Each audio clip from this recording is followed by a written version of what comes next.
So Coach Elise Li, thank you for joining our next video, our COVID Coaches series, in which we use our experience not only as coaches, but as having gone through the COVID outbreak in our area to help other folks make it through this time. It is great to see you again. I have not seen you since, gosh, it's been a number of weeks. The last Yeah. time I saw you via Zoom, like everybody's using now, you had just arrived back into your hometown. So well, not just back into your hometown, but you were dealing with some challenges there. So let me first give a little background on who you are. So Yeah. initially, you are a life coach here. Actually, it's interesting. You are in Beijing, and you really focus on helping people get to a new, exciting place. I'll let you introduce yourself in a moment.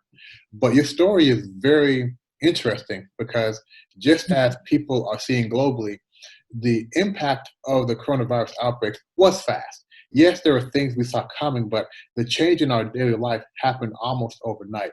So you actually went back to, you traveled back to your family's home in Hubei. Yes. Uh, Yes. in mid-January, your plan was to be back home for 1 week. That was mid-January for 1 week for Chinese New Year. It is now April. You have not left to go back to your home in Beijing yet.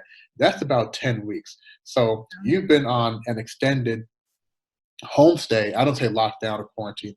I say homestay for a long time. And a lot of people now globally are being forced to stay in their home. The challenge here is you're in your parents' home, not really your home. So I think you packed a bag for 1 week. So it's been, so I'm sure there have been some. That's why I show up like this. A lot of typos, no makeup. Yeah. Well, you look everywhere. Yeah. This is the real look, man. So I also want to talk about this. Also, we'll get to this in a few moments. You mentioned that going back to your home, your parents typically have conflict. Many families have that. I know my parents, they love to argue, and being in that atmosphere on top of having a concern over the coronavirus, I know it had to be a challenging time. And just to add to folks, the reason you're not back home is because if you tried to go back to Beijing now, you'd have to go into mandatory 2-week quarantine, in a hotel, so to speak, and pay for that yourself. Yeah. Okay. That's a big, long introduction. So just please introduce yourself and go into, what it felt like when you first realized that you're going to be home for a longer time. Yeah. Thanks, Colin, for all of this introduction. I'm so grateful I have the chance to share my story here because I know how hard it is. Like this, I just planned for 1 week and now I stay here for 10 weeks. Yeah. So, and the good thing is I'm still doing my coaching business online. Yeah. So I'm a life coach. Usually I work and live in Beijing. I help people to fulfill their potentials, to live their own fulfilled life. So usually I work online or work in person in Beijing area. And I like this job and I like to support people. But when I come back to my hometown, my parents are also, the people I want to support, but I totally, it's very typical family issue. I totally get very annoying. Yeah. As you may not know, I have 1 sister and 1 brother. So 3 of us come back to the family at the same time. Yeah, during the coronavirus. I still remember the first day. My sister got a big fight with my mother, a big cry, and a lot of emotions going on. And the second day, I just decided, I want to go back to Beijing. Right. I told you, I made that decision seriously. And later on, when I found out, the outbreak of the coronavirus, I kind of, feel, this is something I didn't do it. So maybe it's lucky for me. Yeah. Right. Yeah. So the first reaction, I want to escape. I don't want to face these conflicts, all of this. Yeah, and I think a lot of families that are now being, I don't want to say forced, but are being forced, right, to stay together, also facing some conflict that was long-standing, not due to the coronavirus. And now they have this on top of that. And I remember talking to you, seeing you on video at the very beginning, and one of the things I said to you was your energy isn't the same. And you shared with me, kind of what you and your family are going through. You also mentioned earlier today that you and your family are in a much better place. So Mm-hmm. share with us how you got from where you were initially to where you are now, because I assume you guys had to overcome that other main issue not associated with the excuse me, and then the tension and stress brought with the coronavirus. How did you guys get past that? Yeah, well, at the very beginning, I feel like I have to bear, have to be with it. Like there's no way to escape, all of people just in this house and we have nowhere to go out. We have no other place to hide. Of course, we have our own room. So I just try to be more like, have more time for myself. So I start to do meditation. I used to do meditation, but this is the time I kind of doing it from the day one until now. It's about like 60 days already. So I just keep doing it, even though 5 minutes every day. I want to keep this time for myself. Yeah, I don't want other people to, get into my brain to tell me a lot of judgment or, the thinking. Yeah, I don't like that. So I want to hold the space for myself. So I do meditation. I really enjoy it. And the other thing is I try to, because I'm a life coach, I coach people to change their perspective to look at the world. So I try my best to adjust my mindset to look at my parents. I even start to coach my mom. Be careful coaching family, right? Which I'm so proud of myself, and a lot of self-management, I have to say. When I start to realize I have no way to escape, I have to stay here for a few more weeks. So I start to, try to adjust myself. And when I start to feel like, oh, I can change my mindset. I can look at my parents' relationship in another way. So sometimes I feel, intimacy when I stay with them. So I start to feel grateful. I'm sorry, go ahead. Yeah, I start to feel grateful to have a space, to have a house for me to stay. Yeah, you also mentioned previously that while your parents, I guess, had a conversation and they sort of changed their mindset. You mentioned they were feeling very grateful as well. Mm-hmm. Yeah. Well, usually they have no consciousness. They just, start to fighting or quarreling, and they don't know what they're doing. And when you start to talk with them, hey, there are a lot of doctors and medical workers outside fight in the front line, and we're still safe, and we're in the family, and we have dinner. We have all the things we need. So I just mentioned this. I just keep it like, or I also transfer or share some WeChat. In China, we use WeChat article, telling some family stories, which like disaster, tragic stories. So they start to realize, oh yes, we're still, we are family. We are grateful. So I think talking with a lot of coaches and people who have went through this, that's one thing almost across the board. Everybody came to terms with that they feel grateful, especially in situations where people are losing families. People have family members who are on the front lines. You have some stories where you have married couples. One is a doctor. They have children, and they have not been home to see their child for 2 months. So I know that there's a lot that we all can feel grateful during this time. I do want to go back to a moment. You said you're looking to start coaching your mother, because I think you were doing that because you recognized the atmosphere in the house needed to be changed, right? There needed to be a different set of energy in the house. Was she open to that? How did you open a conversation? Because I want our viewers to understand, if they are in a household with, say, their parents, and or an environment where there is a lot of conflict that's not related to COVID virus, how do they sort of have a conversation with the family and let them know that we need to calm things down for a time period? Well, that's really a good question. It's challenging. I have to say it's challenging because, the communication is very essential between daughter and mothers, or between the family members, especially. In China, we don't express emotion a lot. Right.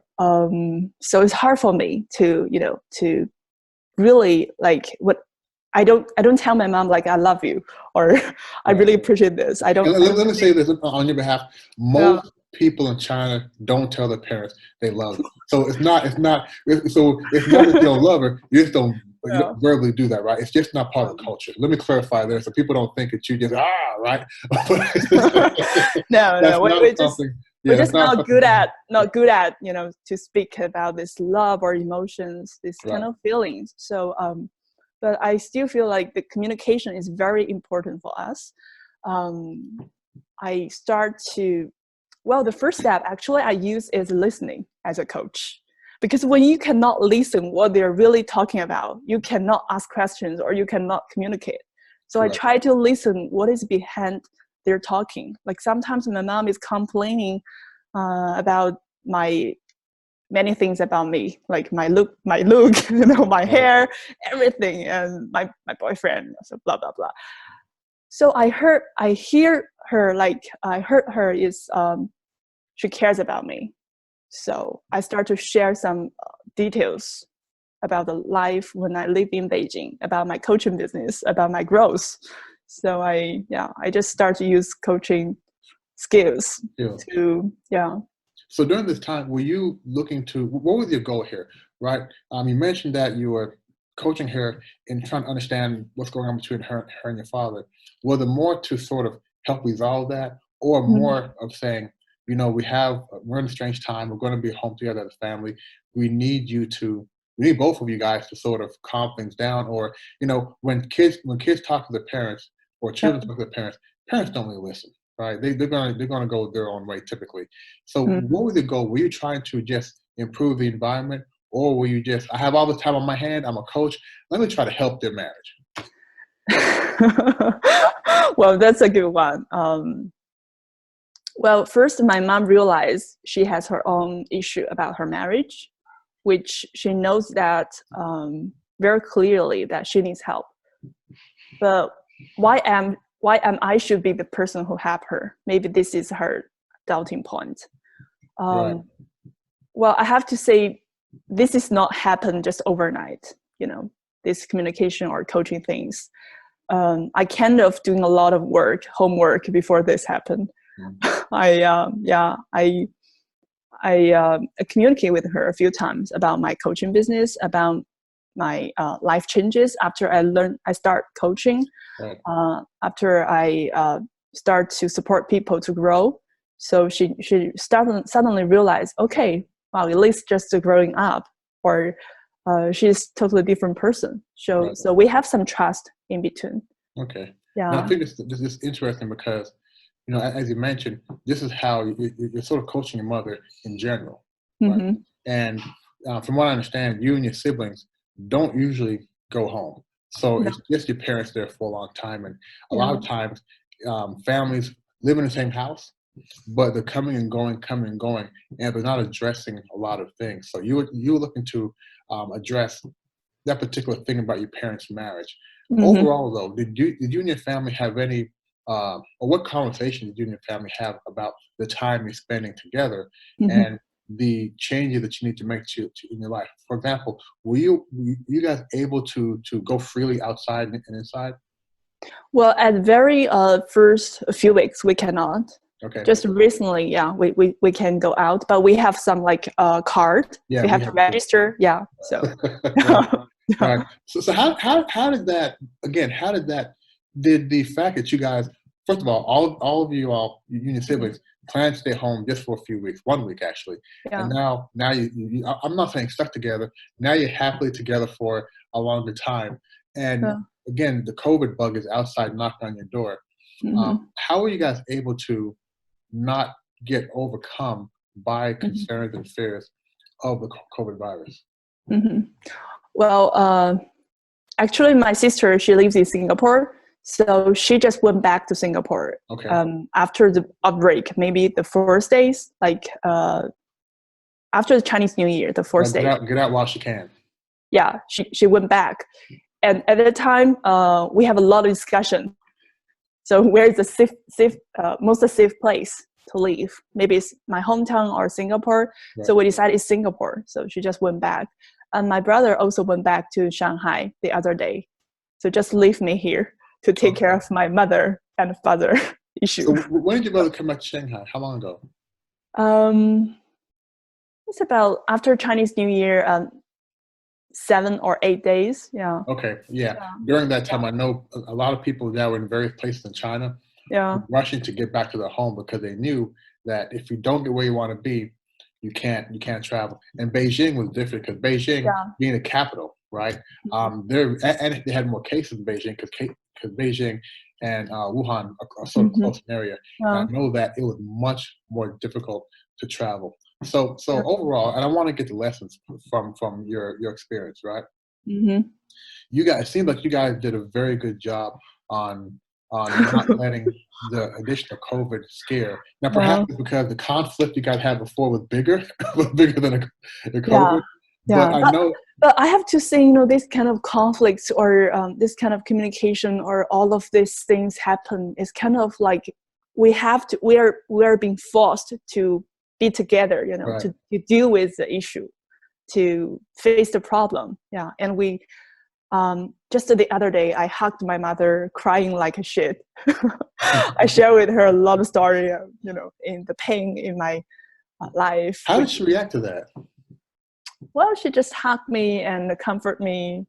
I told her I need your unconditional love and trust. Well, I start to feel more emotional right now. Right. I really need that, and I say that out. So. It's for me, it's just a release, just beautiful. Well, I have a question for you, but I want to go back to that because I remember a video a few years ago. It was a very touching video. It was of children. I'm not saying children, I mean maybe, 20 to about 35, making a phone call to their parents and just saying, "Mommy, Daddy, I love you." And the vast majority of parents said the same thing. "What's wrong with you? Are you crazy? Why are you causing trouble? I don't have time for this," right? Right. A few of them said, "I love you back. I miss you," but most of them are like, "Are you crazy? What are you doing?" It was so funny, but also very touching. Also very touching. So I remember you and I were on a video call when I came back to Shanghai. I rushed back here, and I could tell by the first few minutes that you were in a strange situation. And one thing that I really appreciate about you is, as you mentioned, you're emotional. You wear your feelings on the surface, which is so wonderful. Wonderful. And I remember your energy wasn't the same. And we talked about that very, very briefly. And after the call, of course, I sent you a few messages. But looking at where you are now, it's like night and day. So what did you do? I know you mentioned everybody meditate for 5 minutes. What did you do? What activity did you do to really make that transition and maintain it all this time? Because again, it's been 10 weeks, and you're doing great. Yeah. Well, I'm very good at absorbing the energy, and I noticed that I'm good at it. So, which I did is, I need a space full of love and peaceful. I need the space, so I just create the space for myself. And I open my heart. I start to communicate with my mom. I listen to her.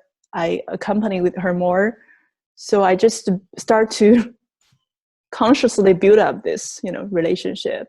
I think I'm trying my best. And I also, as a coach, I did a lot of online supporting, like Active Hope or different, Zoom online supporting events. So when I express more, I feel like, it's time for me to talk to my mom. So right. Yeah. And you haven't talked much about your dad, and I'll leave that alone. Okay. You mentioned as a coach you did certain things. I want to go from what I know about you. I think as a human you did those things, right? Because if you want to coach, I think you'd reach out and help other people, and I think that's very important when people are feeling. A lot of times we're feeling down. One of the best things we can do is help somebody else, help somebody feel better, right? And that's two for the price of one. Helping somebody else feel better, and I guarantee you're going to feel better yourself. So, I want to say that you are a great example, because the more people you help and helped, the more people they're going to help as well. Exactly. And we always see that, love and pain is two sides of a coin. You cannot only have love and no pain. Yeah. And when you have the pain, it's time for you to have love as well. Love. Yeah. So I take this like an opportunity to feel the love around me. And I really get it. Well, yeah. And I like what you said. And I think this may be a very good takeaway from today's call. If people are in an environment where there is tension, where that tension is due to the COVID, where the tension is just due to family dynamics. Whenever we have these family dynamics before, we can always go outside for a walk. We can get into a car, we can go away. We have other ways of letting the steam out.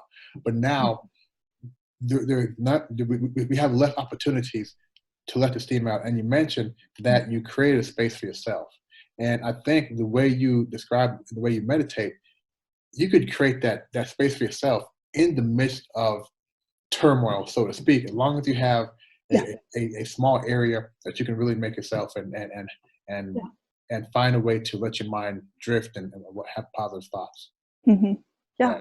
Yeah. And when you're ready, you just know, oh, okay, I'm ready. I want to talk. So, yeah. And the courage just rising up from you. Yeah. And it's important. Find somebody to talk to as well. So I'm going to leave you with this. How are people able to get in contact with you? If people want to speak with you more, how are they able to get a hold of you? Well, I would like to use email, or let me tell you, when I got some positive energy, then I start to update my Facebook page. Then I got like 500 people adding me, so I have no energy to deal with that anymore. Yeah, on the Facebook, so I prefer email.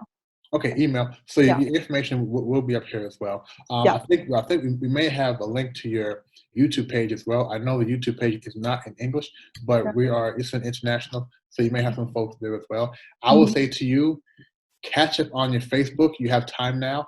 And the reason I say that is because as coaches, we have responsibility to help people as we can. And maybe some folks in there that need help. And one thing, when they reach out to somebody for help and they don't hear back, it may take them down a little lower. It's not our fault, but we want to make sure there. So my little piece to you is, now you have time on your hands, get in your Facebook, okay? All right. So Coach Elise, thank you for your time today. I think you had a great message on how to make the best being in an environment where there is tension, regardless of whether that tension is long-standing or tension due to the COVID, and really making the best of it. Sometimes that is creating a little private space and being in that safe bubble. Yeah. Thank you. Thank you, Colin. Thank you. And we'll see you back again soon.